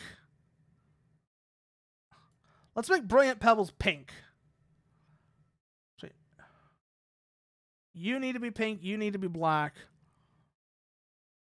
So Brilliant Pebbles, unlike the other two systems, starts in space. So it's outside of the atmosphere to begin with. It's also a much later system, devised in the 80s. Never actually deployed, but the concept was created in the 80s, and it was actually planned to be deployed as part of the Reagan administration's Strategic Defense Initiative. God, I love SDI, by the way. I love SDI. It is so insane. And the fact of the matter is, SDI, I say SDI is insane, but SDI would actually be somewhat achievable using either current or very near future launch vehicles. So the biggest one that comes to mind in particular is Starship. I don't remember who it was that did the math for this, but I actually know someone who did the math for how many Brilliant Pebbles interceptors could be put in orbit by one Starship launcher. And it was enough that I believe you could get a reasonably effective Brilliant Pebbles system deployed with less than 20 Starship launches. I think it was less than 20. He was basically just demonstrating how Starship is a big rocket. But that's not important. So, as before, ground-based launchers. We see how ground-based launchers work and how these old ground-based launchers worked. They were lacking in accuracy and thus had to use nuclear warheads to compensate. Brilliant Pebbles, because it was made later, it was devised later, specifically in the 80s, has access to much more advanced guidance technology. Along with that, like I said, it starts in space. The launcher, the interceptor, is pre-positioned in space. When ground-based radar or space-based infrared satellite-based infrared picks up a launch, Brilliant Pebbles interceptors could be deployed in order to intercept. However, like I said, this has access to much more advanced guidance technology, and as a result, does not need a nuclear warhead. Instead, what Brilliant Pebbles would do is basically try and directly impact the ICBM. It basically just throw a big chunk of metal with some, basically throwing a very smart rock at your opponent's missiles to make them die. That's why it was called Brilliant Pebbles, in fact. You were literally throwing a smart rock at them. And I love Brilliant Pebbles. I absolutely adore Brilliant Pebbles just for the audacity of it. Along with Brilliant Pebbles, there was another SDI project. I don't remember what it was called, but a similar situation would happen. You would have a satellite up in orbit. However, whereas Brilliant Pebbles would throw a kinetic interceptor to hit the ballistic missile, this was a space-based laser. And again, you would use the laser to burn up, you'd use the laser to disable the re-entry vehicles so that even if they were not destroyed in space, they would not survive re-entry. Overall, though, that is the development of ballistic missile defense systems. Our current level of technology in Highfleet means we're working with these right here. More specifically, we're working with this one. Everything else relies on us being able to locate the launcher and destroy it. But the A100N is basically equivalent to this system right here, Sprint. Oh, God. I just spent way too long explaining ballistic missile defense systems. Oh my God. Let's actually get back into this now. So now that we actually understand how that's working, let's get back into it.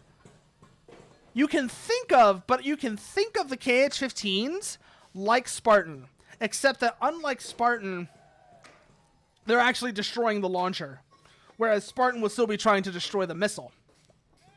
I don't know, Dusk. Yeah, that's a very good point. I don't know if we are either. Woo. Let's see here. Triumphant, Vega, Aegis. These have all been outfitted and ready to go. Tanker has been outfitted with launch tubes as well. Wait a minute. What are we looking at here? 7 KH-15Ns. Where is that? Oh, that's what we were doing. The longbow has them. Voskhod, Cormoran, Paladin. Let's see here. Voskhod. Can you take any? Let's see. We have 7 to work with. We're going to want to put some on these tankers as well, because they're kind of...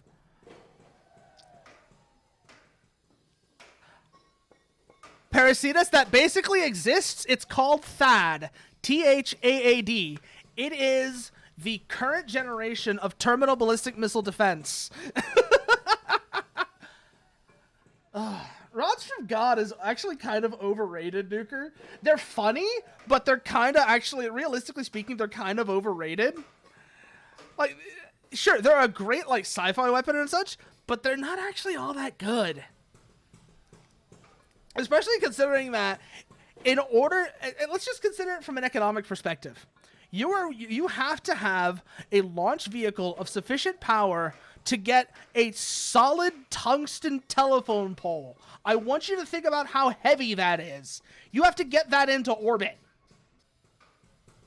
Yeah, no, it is the logical extreme of lawn darts. Yeah.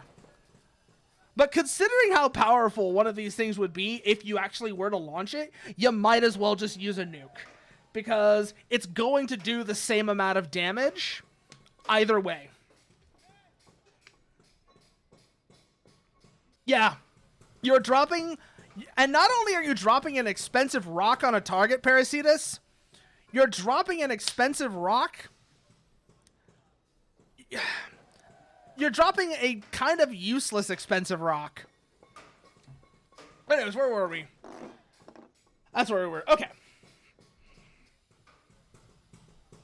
So we got that going. We got that going. We need to get these KH-15Ns loaded onto the tankers. That's right. That's what we're doing. So we get these loaded onto the tankers. We have 7 of them to work with. So let's get... Or just use nukes. Yeah, literally. Just use a nuke. Because it's, again, a nuke will do about the same amount of damage. So the entire argument for rods, because the entire argument for rods from God is that it somehow avoids the escalation risk of using a nuke. However, when you actually do the math, it turns out it doesn't. You're going to do about the same amount of damage in either case, so you might as well use a nuke.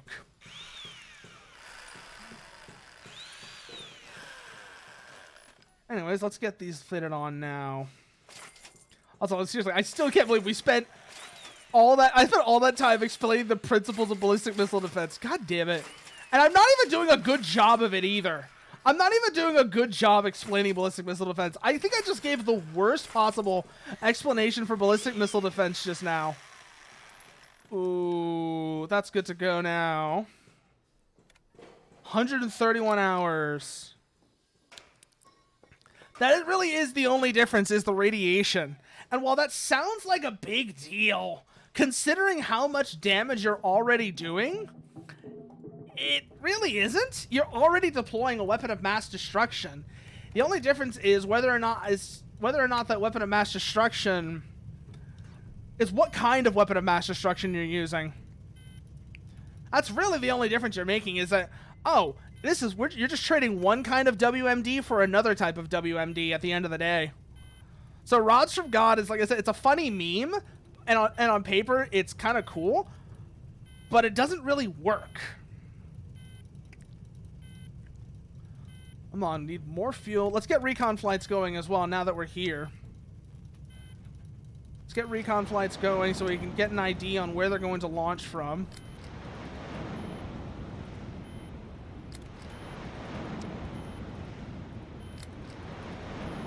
Most likely launch position will be Kiryath again, but I want to make sure before I do anything.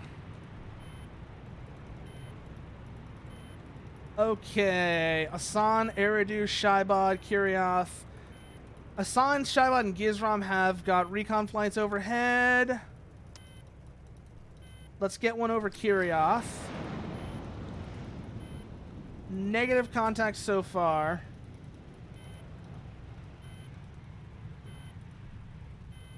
Come on. Nothing yet. Let's also... Okay. First recon group is coming back in. First recon group is currently returning to base. Let's start replenishing.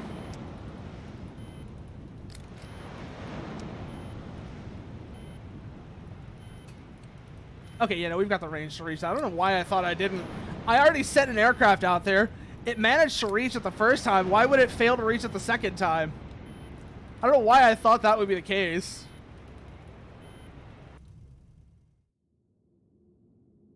Why are you attacking? You're a recon flight, not a strike package. Yeah, no, like, honestly, kinetic payloads make more sense as shorter range weapon systems.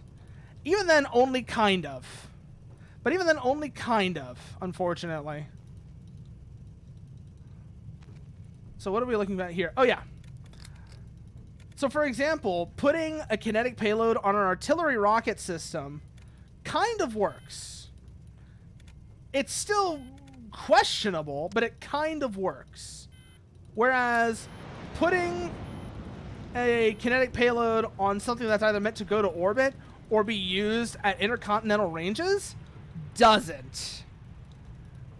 It is, like I said, at best dubious utility, unfortunately.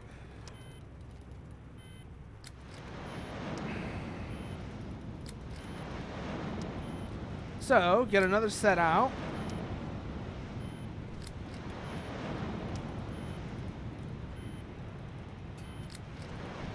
that one going to... Yes, we do. Good. Okay. Recon flights are outbound. No contact as of yet. First recon flight is returning. Get it replenished. Get it replaced. Get its replacement out. Another recon flight is returning. Get its replacement out.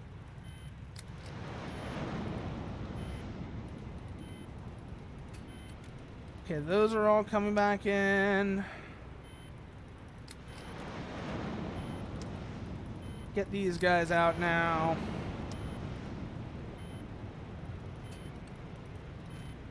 Okay, that's not a launch site, so we don't need to worry. We don't need to worry about it.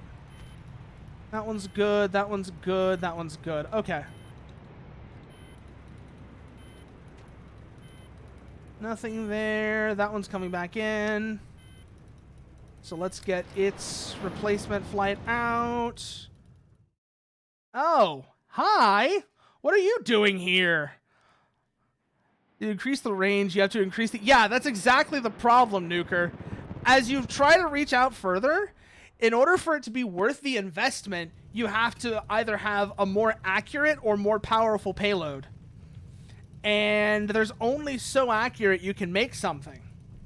So at a certain point, you cannot go for increased accuracy. You have to make it more powerful. We know there's an aircraft carrier over there now, so keep that in mind. Meantime, get you out back to Shybod. I need eyes on all potential launch sites after all. I need to have eyes on all potential launch sites at all times. Wait. We have a launch site. We have a launch group. We have confirmation on one of the launchers.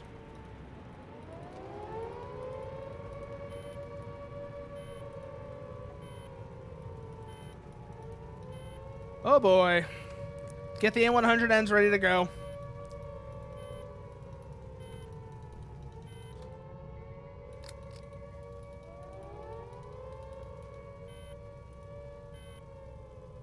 Waiting radar confirmation.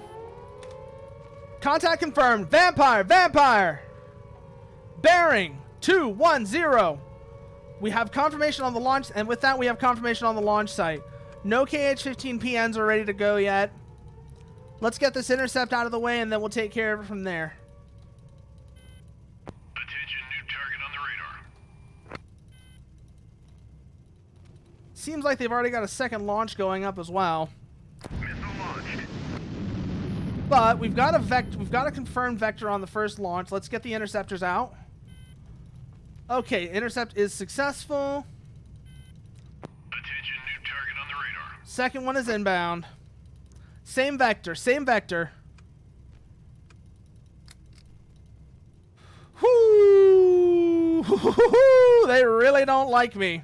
They really do not like me. That's all I can say from that.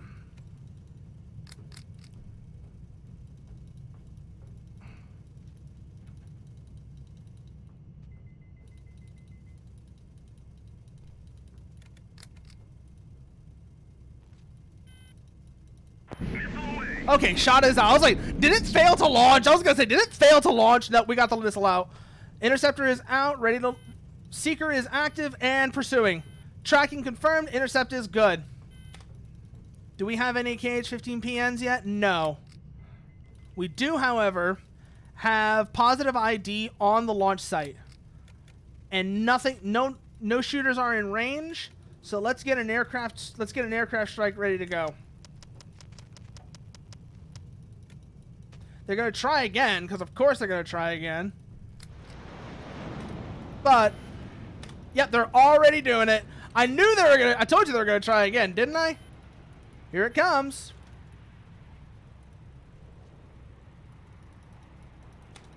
Ba, ba, ba, ba, ba, ba, ba, ba. Here comes the missile. Attention, new target on the radar. Yep. You know what, actually... I know it's going to basically be a waste of this air group as a result. We need to get them out of the way, because otherwise they're going to pick up... Otherwise, the Interceptor Seeker's going to pick them up and go for them instead.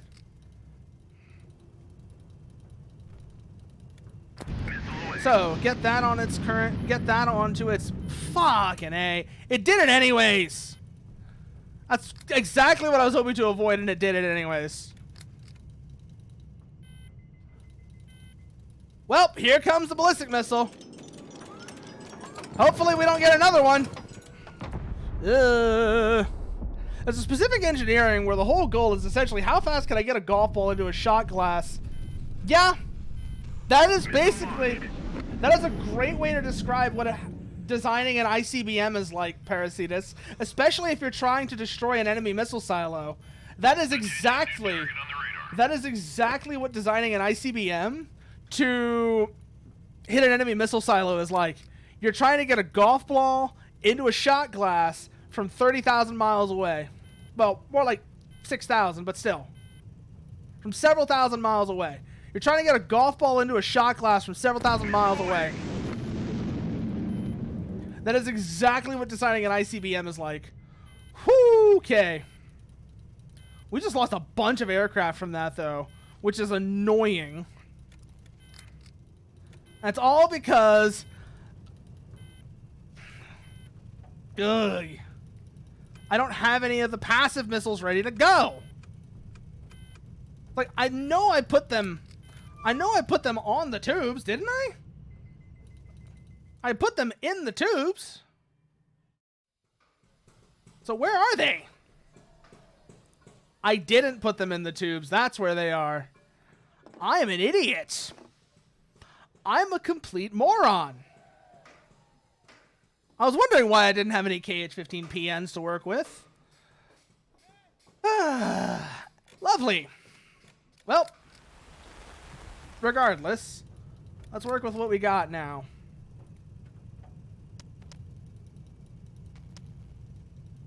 Which is basically this. We're probably not going to survive. We are probably not going to survive, but we're going to definitely make a good show of it, that's for sure.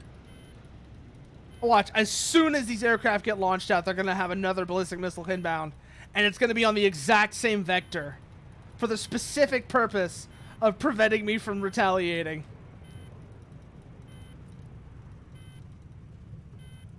Ooh.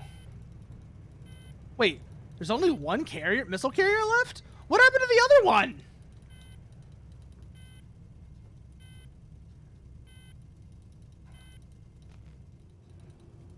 Did they run out of ammo?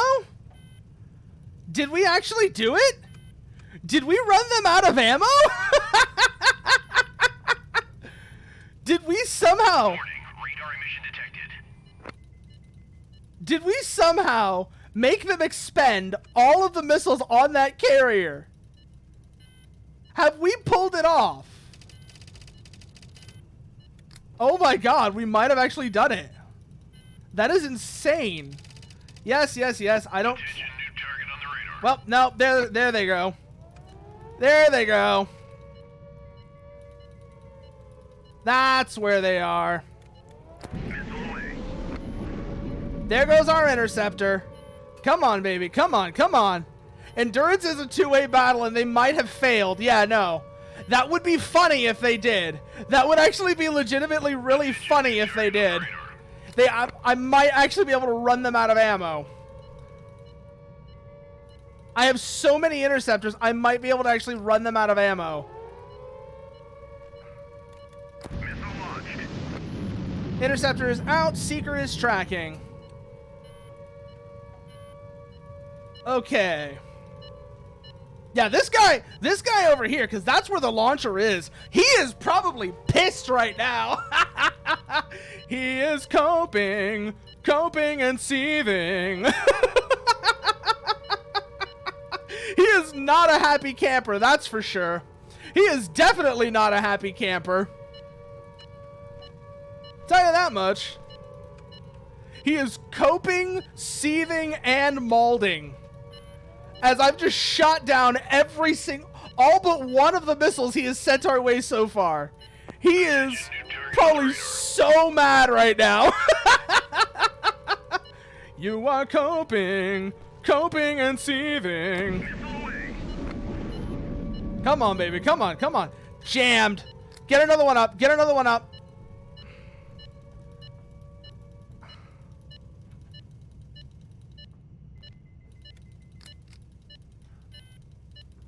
Come on, baby. Come on. Come on. Come on. Bad intercept.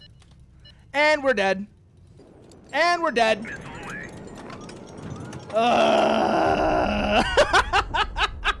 They were so bad.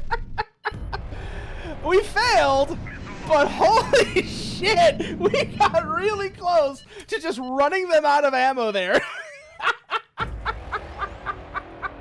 That was incredible. Like, I don't know.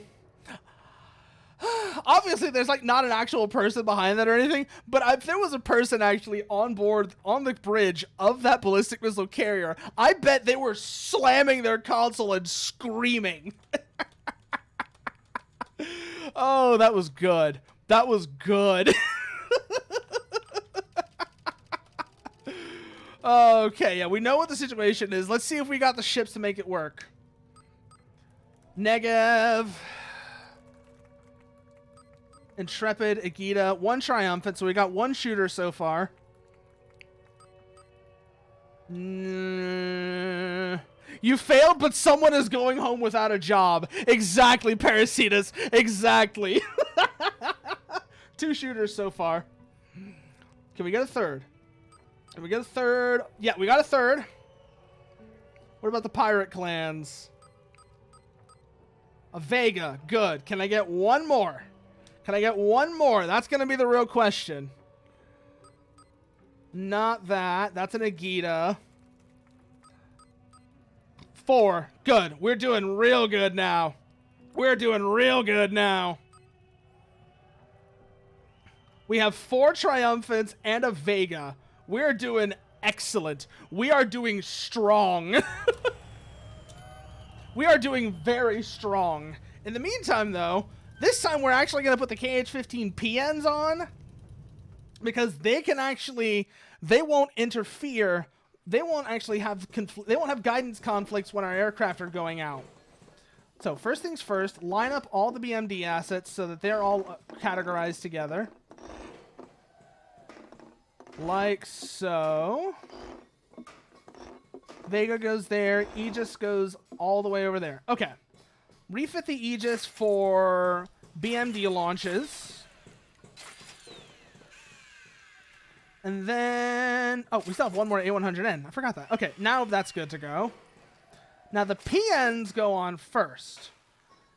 We have that Aegida. We had a couple of Aegidas. They can carry offensive... They can carry retaliatory shots as well. So we're going to do that real quickly.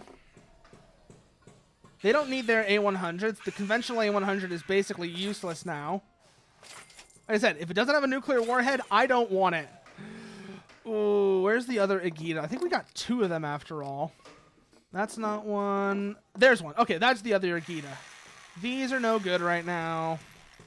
I want these. I want the PNs because, like I said, it seems like the launcher groups tend to have a radar on them, and the PN will pick up on that radar and go from there. Let's see. Jaguar Mark II, Wanderer, Archangel. This one needs refitting as well. We'll put the Aegidas out a little bit so that they can function as pickets, and that way they can get some additional launch range. Once they've been refit, they'll go out as pickets so that once we have positive ID on the launchers, they'll be within range. That's good, that's good. The Skylark can be equipped as well for launch. So let's do that real quickly.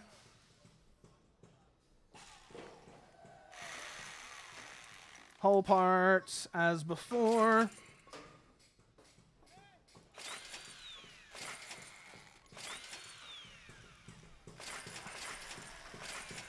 How many PNs do I have left? I only have 2 left, so actually let's just do that. That's 1, 2. And now we still have the standard KH-15Ns, which can be refit on anything that can carry them. Do we have anything that could carry them that's not doing anything? The Patronus, of course. So let's go and do that real quickly. And we're just going to stack as many of these as we can this time on the Patrona, so...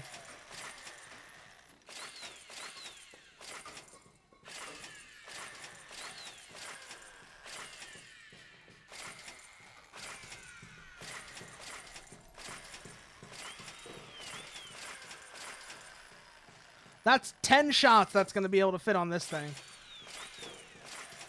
That leaves us 2 to put on something else, but I don't know what we're even going to put them on.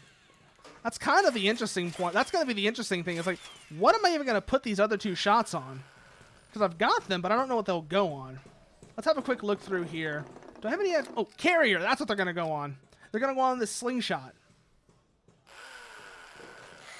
Little bitty carrier that's not really doing much aside from some... It's carrying recon aircraft, but that's it. So these can go on here.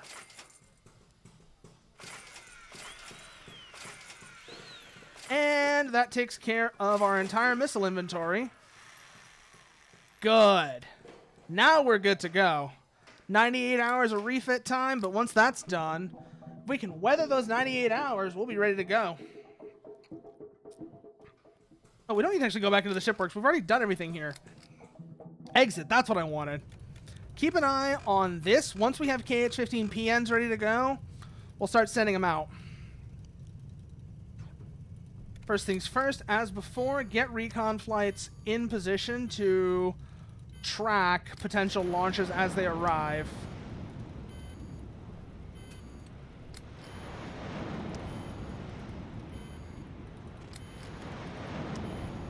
Where is the next one? There's the next one. Eridu. And is there a 5th one off to the east? No, there isn't. Okay. So there are... That's all 4. 1, 2, 3, 4, 5, actually. It's 5 potential launch sites, not 4. You know what we're actually going to do? We're going to send, once it has enough fuel, we're going to send out some of the cruisers. I feel like you enjoy from the... I'll enjoy from the... Oh, yeah, I've actually been considering playing From the Depths, Parasitus. I have actually been considering getting From the Depths, because I've seen people play it, and I've seen how silly you can get with it. So I probably would enjoy From the Depths. There is another game as well. You might have seen me play it in the past. I think I only streamed it once, because it's kind of a weird game that also gets crazy, is Children of a Dead Earth. I don't know if you've seen Children of a Dead Earth, but Children of a Dead Earth is another game that's in that sort of category of just letting you get really crazy from designing things. Because it's basically From the Depths, but in space. And it's great. It is absolutely great if you haven't seen it, if you haven't played it before.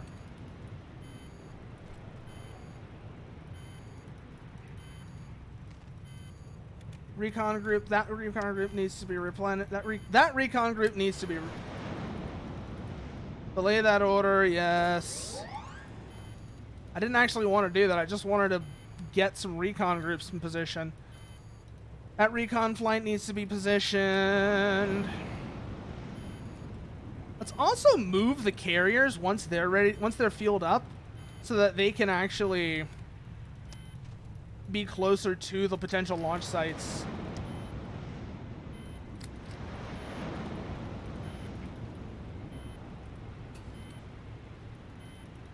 Nothing there, nothing there. It's probably going to be the southwestern launch sites again.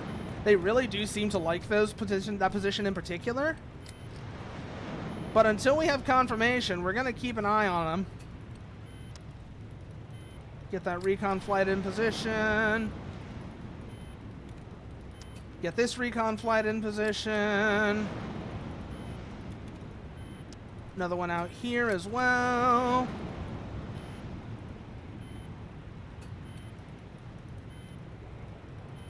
Ooh, where are you? Okay, I need another recon flight here.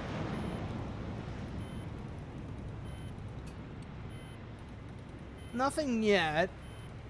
So it seems like there hasn't been any movement on their part yet. Once we have enough fuel to, we're gonna, like I said, we're gonna move some of the retaliatory ships, specifically the Agitas. We're gonna move the Agitas into Gizram so that they can use it as a forward launch point.